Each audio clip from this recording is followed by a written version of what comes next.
Góðan daginn Hrafn, velkomin í Egilsstaði. Hvað er að frétta af Álftanesi? Við erum bara svona að ná vopnum okkar aftur. Við ætlum að fara að gera það. Við höfum svo sem ekki verið að spila sérstaklega upp á síðkastið, en unnum Höpp svona í ágætisleik núna síðast.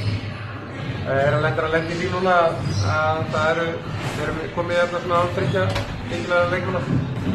Cedric er með COVID og annar strákur sem byrjaði síðasta leik, Undir Kárason er frá líka, og svo Mikið Strakki í haukaleiknum í daginn, þannig að við erum alveg vængbúnir, en það er bara eins og við tekum að gera því.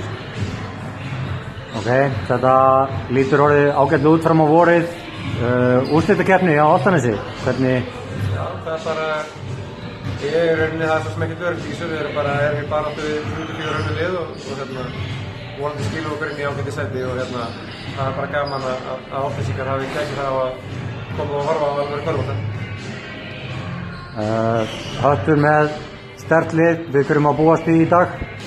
Bara hörkuleik, og við þurfum í rauninni örugglega að eiga nálægt fullkominn leik með þann hóp sem við erum hérna núna í dag til þess að ná sigri, en það er alltaf gaman að koma austur og okkur hlakkar bara til.